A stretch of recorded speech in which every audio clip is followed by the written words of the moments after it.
And now, News Channel 10's 24/7 local weather first alert forecast.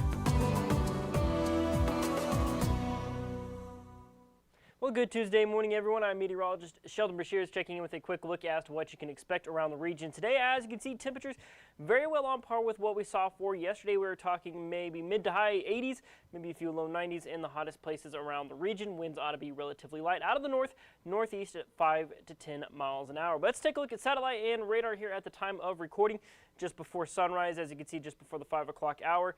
As you can see, unfortunately not quite as active as what we saw yesterday morning, but still some shower activity in parts of the region. But here's the thing, maybe some small-in chances for today, and I'm really hoping we can get a little bit of rain in here, and I'll explain why here in just a moment. But a thunderstorm risk for most of the region today, as we're going to be expecting some isolated coverage in terms of any thunderstorm activity that does pop up. You'll notice there up in the northwest that there's that shower and thunderstorm activity. That ought to thin out pretty quickly. By the mid-morning hours, we'll see mostly quiet and mostly clear conditions, maybe a few passing clouds here or there.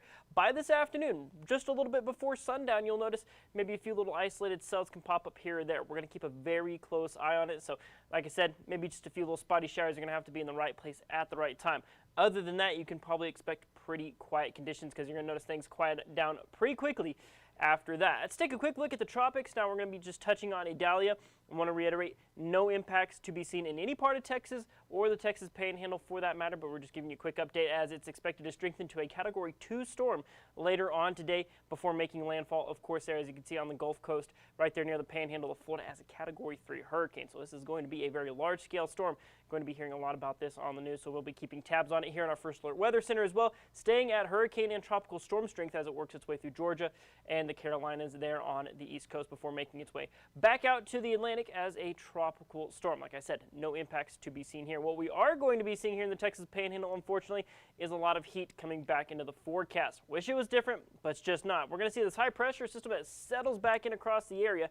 That's going to basically put us under that dome of high pressure. And well, when you're under a dome of high pressure, there's just not enough that can happen to give us an interesting forecast. So therefore, for the rest of the week after today, we're going to be seeing those daytime highs probably climbing up into the 90s. Some of the hotter places around the region may be seeing triple digits in their forecast. So that's going to be one of those things we're going to watch very carefully. 10% on those rain chances for today. We're going to see partly cloudy skies aside from that. 90s here for the rest of the week. You'll see we'll peak at 99 before your Labor Day on Monday, looking to be about 97 degrees.